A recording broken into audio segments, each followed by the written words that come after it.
Hello guys, छोटे से बच्चों, मुझे एक चीज बहुत ज्यादा फैसिनेटिंग लगती है जो कि है भाई दोबारा से जिंदा होना और अपनी लास्ट जो तुम्हारी लाइफ थी उसकी यादें स्टिल तुम्हारे दिमाग में हो। दैट मीन्स यू नो कि तुम दोबारा से जिंदा हुए हो, पहले जी चुके हो एंड देयर इज समवन जिसने तुम्हें मारा था एंड अब तुम उससे बदला लोगे। You have seen this thing बहुत सारे मूवीज के अंदर, राइट? तुमने लाइक करण अर्जुन देखी है, तुमने और भी मूवीज देखी है जिसमें ऐसा प्लॉट होता है। But what if I tell you दोस्तों कि ऐसा एक्चुअली में एक रियल लाइफ इंसिडेंट हो चुका है एंड वो भी in India. He was reborn to catch his killers, T2 Singh। और ये नाम मैंने पहले सुना था एंड आई वाज लाइक कि ऐसा हो ही नहीं सकता कि मैं ये वीडियो मिस करूं। एंड ये वीडियो इतनी अच्छी थी, आई वाज लाइक कि ना मैन, मेरी ऑडियंस इस वीडियो का वेट कर रही है and I need to talk about this video दोस्तों, and that is why I am here. भाई कभी कभी भाई स्ट्रीम पे नहीं देख पाता मैं इतनी मस्त वीडियोस, ऐसे देख लेता हूँ।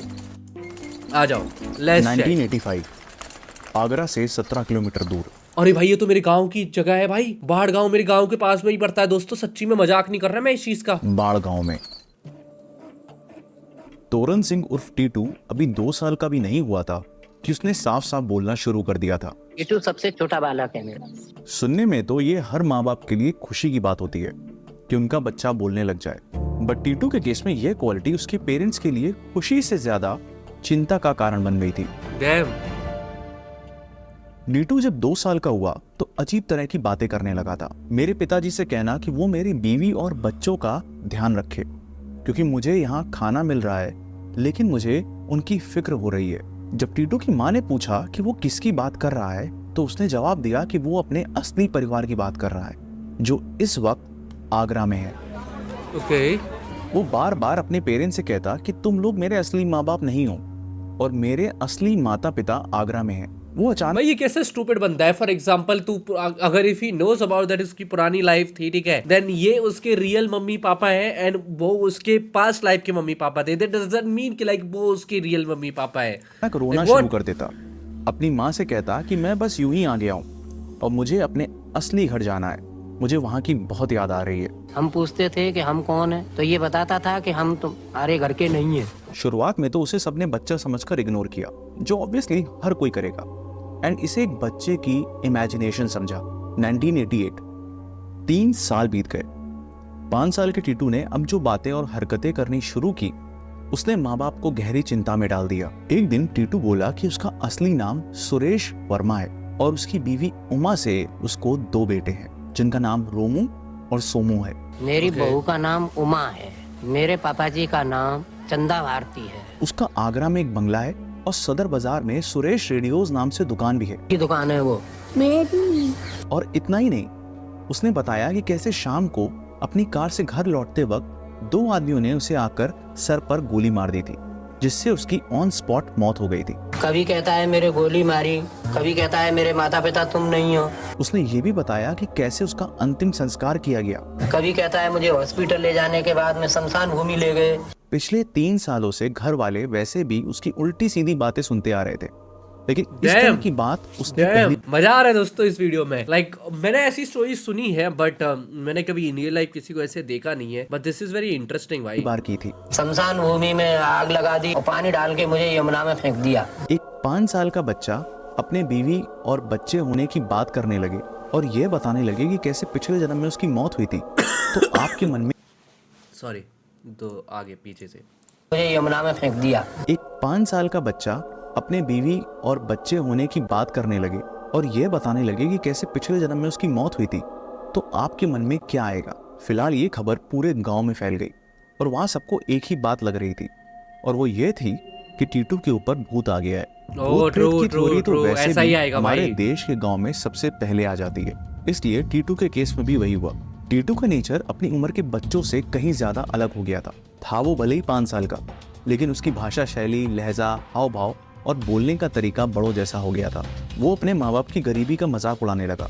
वो अपनी माँ से कहता कि मेरी बीवी तुम्हारी तरह ऐसी फटी पुरानी साड़ी नहीं पहनती। मम्मी मेरी माँ तो 2,000 की साड़ी पहनती है, तुम गंदी धोती से बाहर मत जाओ करो। वो ये भी कहता कि मैं इस गंदे से घर में नहीं रह सकता इसलिए मैं अपने बंगले रहने जा रहा हूँ। ये कहकर वो बिल्कुल एक बड़ी उम्र के शख्स जैसे सूटकेस निकाल कर अपने कपड़े पैक करने लगता।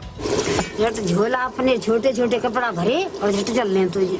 जब घर वाले उसे डांट लगाकर रोकते तो वो उन्हें घर से भाग जाने की धमकी देता। वो नॉर्मली कहीं पर पैदल या बस से जाने को तैयार नहीं होता और बोलता कि उसको सिर्फ अपनी कार से ही चलने की आदत है। टीटू अपने 6 भाई बहनों में सबसे छोटा था। उसका इस तरह का बर्ताव माँ बाप I के think लिए it's a बहुत fake बड़ी story. परेशानी बन चुका मुझे था। लगता है शायद से ये माँ फेक को माँ स्टोरी नहीं है। समझता है, पापा को पापा नहीं समझता है, भाइयों को भाई नहीं समझता है, और हमेशा इसी रट में लगा रहता है कि मैं आपके यहाँ तो दिन काट रहा हूँ। इसलिए उन्होंने अपने सबसे बड़े बेटे अशोक से इन सब बातों की सच्चाई पता करने को कहा। आखिर ये सब बातें कहाँ से आ रही थी? क्या ये टीटू का एक इमेजिनेशन था या कोई उसे ये सब सिखा रहा था? इन सब बातों में कितनी सच्चाई है, इसको परखने के लिए टीटू का भाई अशोक अपने एक दोस्त के साथ गांव से आगरा के सदर बाजार की ओर चल पड़ा। ओके। क्योंकि टीटू अक्सर यही बोलता था कि उसके सुरेश रेडियो नाम से वहां पर एक दुकान है। अशोक और उसका दोस्त वहां पहुंचकर इस नाम से दुकान को ढूंढते रहे, लेकिन ऐसे नाम की दुकान ना मिलने पर ये जगह थक कर बैठे ही थे कि अशोक की नजर एक बोर्ड पर पड़ी, सुरेश रेडियोस। डैम। वही नाम जिसका जिक्र टीटू करता रहता था। अशोक चौंक गया। क्या टीटू की कहीं बाकी सारी बातें भी सच थी? क्या टीटू सुरेश का ही पुनर्जन्म था या फिर यह कोई इत्तेफाक था? Welcome to the show. My name is Shashwat and you are watching the case of Titu Singh. Damn दोस्तों, 1983 मस्त आगरा। सुरेश आगरा का एक बिजनेसमैन था जिसकी सदर बाजार में सुरेश रेडियोज नाम से इलेक्ट्रॉनिक की शॉप थी। सुरेश का आगरा में एक बंगला था जिसमें वो अपनी वाइफ उमा, 2 बच्चे, माँ बाप और भाइयों के साथ रहता था। 28 अगस्त 1983 टीटू के जन्म से 4 महीने पहले शाम के वक्त सुरेश अपनी सफेद फिएट कार से घर को वापस लौट रहा था, जहां पर पहले से ही 2 बदमाश घात लगाए बैठे थे। सुरेश ने गाड़ी अपने घर के गेट के सामने रोककर हॉर्न बजाया ही था, कितने में उन 2 बदमाशों ने उस पर गोलियां चला दी। गोली का शोर सुन जब तक घर वाले भागकर बाहर आ पाते तब तक सुरेश की जान चली गई थी। गोली कनपट्टी के दाई तरफ लगी थी। बाद में सबने कहा कि सुरेश की गाड़ी की स्टेपनी खराब हो गई है, मगर जब गोलियों की आवाज थी दोनों बदमाश मौके से भाग गए थे। सिंस ये बात 1983 की है, सो उस वक्त आज के जैसे इतने ज्यादा लोग नहीं होते थे, इतनी ज्यादा पॉपुलेशन नहीं थी, और तो और घटना शाम की थी, इसलिए ऐसा एक भी गवाह नहीं मिला जिसने इनमें से किसी एक बदमाश को देखा हो। लिहाजा बिना किसी को सजा हुए पुलिस ने इस केस को क्लोज कर दिया। वाओ। सुरेश जा चुका था। 2 बच्चे, बूढ़े माँ बाप और घर चलाने की जिम्मेदारी अब उसकी पत्नी उमा पर थी, इसलिए अब सुरेश की जगह उमा शॉप संभालने लगी। अब चलते हैं यहाँ से 5 साल आगे 1988 में, उसी दिन जहाँ टीटू का भाई अशोक उसी शॉप के आगे हैरान खड़ा हुआ था। अशोक शॉप के अंदर जाता है जहाँ उसे एक लेडी मिलती है। पता चलता है कि वो सुरेश की वाइफ उमा है। अशोक उनसे कहता है कि वो सुरेश से मिलना चाहता है, जिस पर उमा पूरा किस्सा बताती है। अशोक के पैरों तले जमीन खिसक गई थी, क्योंकि जो जो उमा ने बताया वो सारी बातें टीटू बोला करता था। वाइफ का नाम, बच्चे, दुकान का नाम, डेथ का कॉज, सब कुछ एज इट इज। डैम। कभी कभी सच इतना भारी हो जाता है कि वो आसानी से हजम भी नहीं होता। वहीं दूसरी तरफ सुरेश की वाइफ उमा ने अशोक से उसका परिचय पूछा कि वो आखिर है कौन और उसको सुरेश से क्या काम था। अब बारी थी उमा के शॉक्ड होने की। अशोक ने बताया कि वो आगरा से 17 किलोमीटर दूर बाड़ गांव में रहता है। उसने अपने यहाँ आने की पूरी वजह डिटेल में बताना शुरू की। इन सब बातों पर यूं ही विश्वास करना आसान नहीं होता है, और वही उमा के साथ भी हुआ। उमा ने कहा कि हो सकता है टीटू ने न्यूज़पेपर में ये सब पढ़ लिया होगा, क्योंकि ये उस वक्त का सबसे बड़ा केस था। इस पर अशोक ने कहा कि वो ये सब तब से बता रहा है जब उस उम्र के बच्चे ठीक से बोलना नहीं सीख पाते। अब ये उमा के लिए एक अजीब सी सिचुएशन थी।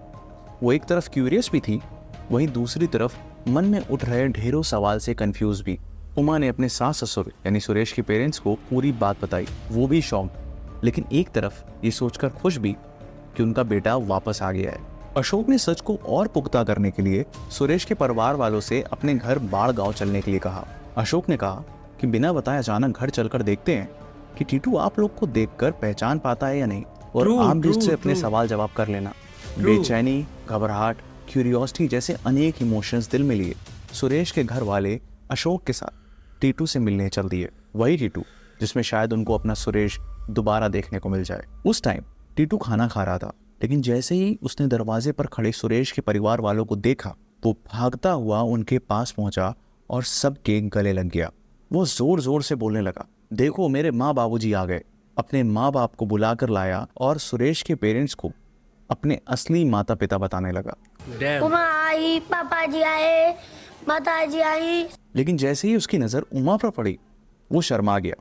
एक 5 साल का बच्चा अचानक एक एडल्ट मेल की तरह एक्ट करने लगा। उसने उमा को इशारे से अपने बगल में बैठने के लिए बुलाया और बच्चों का हालचाल लेने लगा। टीटू ने उमा से डोलपुर के मेले से जुड़ी कुछ बात की, जिसे सुनते ही उमा हैरान हो गई, क्योंकि ये सब बातें सिर्फ सुरेश और उमा के बीच ही हुई थी।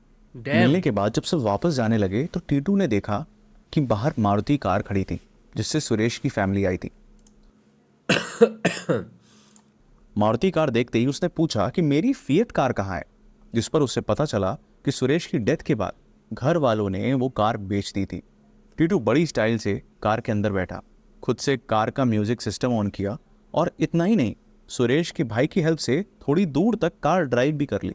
हैरानी की बात यह, टीटू ने इससे पहले कभी कार देखी नहीं थी और उस वक्त तो इतनी गाड़ियां भी नहीं होती थी, लेकिन ये देखकर ऐसा लग रहा था मानो उसके लिए ये सब नया नहीं है। टीटू ने सोचा कि अब वो भी उनके साथ आगरा जा रहा है। लेकिन वो ड्राइव कर कैसे सकता है? उसकी हाइट तो बहुत छोटी है भाई, उसका ब्रेक एंड हर जगह पे एक्सीलरेटर एंड हर जगह पे पैर जाएगा कैसे? इट डजंट मेक सेंस मेरे लिए। लेकिन जैसे ही उसे समझ आया कि वो लोग उसे अपने साथ नहीं ले जा रहे, वो पूरी तरह भड़क गया। अपनी माँ पर चिल्लाने लगा, अपने पिता से हाथापाई करने लगा। वो भागकर सुरेश के फादर चंदा सिंह के गले लग गया, क्योंकि उसके दिल में वही उसके असली पिता थे। फिर उन्होंने उसे प्यार से समझाया और वादा किया कि वो जल्द ही उससे मिलने आएंगे। उसी के बाद एंड में ये डिसाइड हुआ कि अब एक दिन टीटू को आगरा बुलाया जाए ताकि वो अपनी पास्ट लाइफ की मेमोरीज को कंफर्म कर सके। टीटू ने ना सिर्फ दावे के अकॉर्डिंग अपने पिछले जन्म के माँ बाप पहचान लिए थे, बल्कि अपनी पत्नी और उससे की गई पर्सनल बातें भी डिस्क्लोज कर दी थी। इससे ये डाउट तो काफ़ी हद तक मिट गया था कि ये सब जानकारी उसे कहीं से पढ़कर नहीं मिली। लेकिन दूसरी तरफ इससे टीटू के माँ बाप की चिंता और भी ज़्यादा बढ़ गई थी। एक माँ बाप के लिए इससे बुरा क्या होगा जब उनका बच्चा किसी और को अपने माता पिता मानने लगे। एक मिक्स्ड फीलिंग से वो जूझ रहे थे, मन में सवाल आ रहे थे। हम तो सर हैरान हैं, इसलिए जब मान लो बड़ा हो गया तो उसके बाद में हम लोगों से संबंध ही बिल्कुल खत्म कर देगा। टीटू को आगरा लाया गया, लेकिन उसके पहले ही टीटू के सच को परखने के लिए कुछ प्री प्लानिंग कर ली गई थी। टेस्ट 1। कार में बैठकर आते हुए टीटू को मिसलीड करने के लिए सुरेश के भाइयों ने गाड़ी दुकान पर नहीं रोकी, बल्कि शॉप के सामने से तेजी से निकल गए, ये देखने के लिए कि वो जगह पहचान पाता है या नहीं। जैसे ही गाड़ी दुकान के सामने से गुजरी, उसने जोर से आवाज लगाई, रोको रोको, मेरी दुकान तो पीछे ही रह गई है, तुम आगे कहाँ चले जा रहे? उसने वो जगह, रास्ता, मार्केट, दुकान कार के अंदर बैठे बैठे ही पहचान लिया था। कैसे कैसे हाउ इज दिस पॉसिबल? वो भी तब जब कार इतनी तेज चल रही थी। ये वही कर सकता था जो बरसों से उन रास्तों से हजारों बार गुजरा हो। अब बारी थी टीटू को शॉप के अंदर ले जाने की। टेस्ट 2। टीटू दुकान के अंदर एंट्री करता है, लेकिन उसकी चाल, बॉडी लैंग्वेज एक 5 साल के बच्चे की नहीं, एक शोरूम के मालिक की जैसी हो गई। उमा ने देखा वो जिस तरह से स्टूल पर बैठा, उसके हाथ चलाने का तरीका सब हूबहू सुरेश जैसा ही था। इतना ही नहीं, उसने ये तक पहचान लिया कि दुकान का कौन सा हिस्सा रेनोवेट किया गया है और कौन सा हिस्सा उसके यानी सुरेश के जिंदा रहते एज इट इज था। रिजल्ट पास। टीटू के लिए एक आखिरी इम्तिहान और बाकी था। टेस्ट 3। फेल होगा। दुकान के बाद टीटू को सुरेश के घर लाया गया, लेकिन उसके आने से पहले ही सुरेश के दोनों बच्चों को घर के बाहर मोहल्ले के बच्चों के साथ खेलने के लिए भेज दिया गया। लेकिन यहाँ पर भी टीटू फेल नहीं हुआ। उसने उन मोहल्ले के बच्चों के बीच सुरेश के दोनों बच्चों को पहचान लिया। रिजल्ट पास। सभी के लिए इतने सारे एविडेंसेस काफी थे ये मानने के लिए कि टीटू सिंह ही सुरेश वर्मा का पुनर्जन्म है। लेकिन कहानी यहीं खत्म नहीं होती। मीडिया में यह केस हर जगह छा गया था। इसकी जानकारी डीयू के प्रोफेसर एनके चड्ढा को मिली। Professor Chadha doctor Ian Stevenson के साथ रिसर्च टीम में थे। Doctor Ian Stevenson university of Virginia के एक well known and high respected professor थे, जो रीइंकार्नेशन, पुनर्जन्म पर की गई साइंटिफिक रिसर्च के लिए फेमस थे। उन्होंने पुनर्जन्म के ऊपर काफी सारी बुक्स भी लिखी थी। डॉक्टर इयान स्टीवेंसन के एडवाइस पर एंटोनिया मिल्स, जो एक रिसर्चर और उनकी कलीग थी, टीटू के केस को क्लोजली स्टडी करने लगी। सुरेश की फैमिली ने बताया था कि जो सुरेश का नेचर था वो काफी एग्रेसिव और शॉर्ट टेम्पर्ड था। छोटी छोटी बातों पर वो लड़ाई झगड़ा कर लेता था। डॉक्टर मिल्स ने नोटिस किया कि टीटू का नेचर भी इसी तरह का होता जा रहा था। एक बार डॉक्टर मिल्स टीटू के साथ मार्केट चूड़ी लेने गई थी। वहां पर उसने दुकानदार को धमकी दे डाली और उससे कहा कि एंटोनिया उसकी दोस्त है, तो गलती से भी उनसे पैसे ना मांग लेना। इस इंसिडेंट का जिक्र डॉक्टर मिल्स ने अपने रिसर्च पेपर में भी किया है। अब सबसे बड़ा सवाल यह था कि क्या टीटू को सुरेश के कातिलों के बारे में पता था? क्या उसने उनका चेहरा देखा था जिसने उसकी पिछले जन्म में जान ली थी?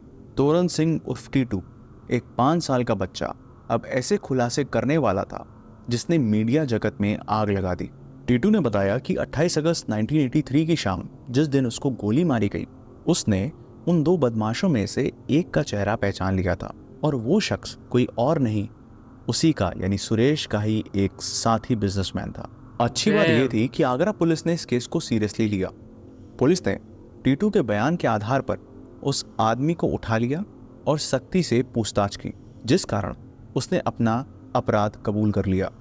इस कबूलनामे के आधार पर 1983 सुरेश वर्मा मर्डर केस को रीओपन किया गया। ये पहली बार था जब पुनर्जन्म से जुड़ा कोई केस कोर्ट में आया था।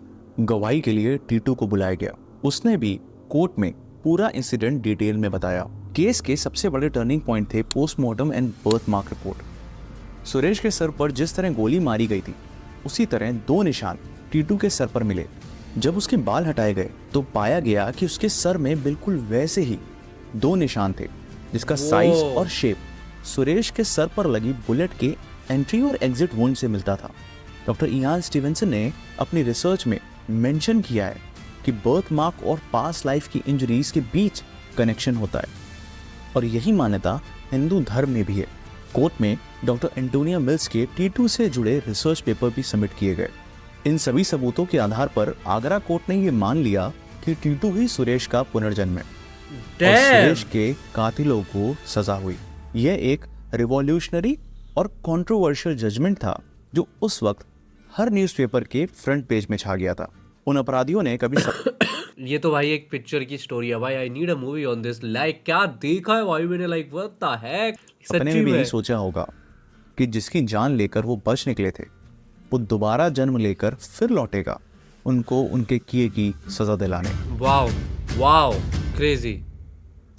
अब एक आखिरी बड़ा सवाल, क्या टीटू अपने पिछले जन्म वाले माता पिता के पास चला गया या फिर उसने अपने इसी जन्म के माँ बाप को ही अपना माना? सुरेश भले ही टीटू के रूप में वापस आया था, लेकिन वो सुरेश तो नहीं था। माना आत्मा वही थी, लेकिन शरीर तो एक बच्चे का था। True. ना उमा के लिए वो उसका हस्बैंड रह गया था और ना ही उसके बच्चों के लिए वो एक पिता। True. सुरेश के फादर भी जानते थे कि अगर मोह में उन्होंने टीटू से नजदीकियां बढ़ाई तो टीटू के माँ बाप जीते जी अपने बेटे से दूर हो जाएंगे। True. और एक बेटे को खोने का दर्द वो पहले से ही जानते थे। दोनों परिवार अपनी अपनी जिंदगी में वापस लौट गए। टीटू ने भी दोहरी यादों के साथ अपने बचपन को जिया और अपने गांव में रहकर ही पढ़ाई लिखाई की। आज टीटू सिंह, जिनका असली नाम तोरण सिंह है, BHU में असिस्टेंट प्रोफेसर हैं और उनको आज भी सब कुछ याद है। वो अक्सर आगरा अपने पिछले परिवार से मिलने भी जाते हैं। आज उनका मानना है कि हम दोहरी जिंदगी नहीं जी सकते।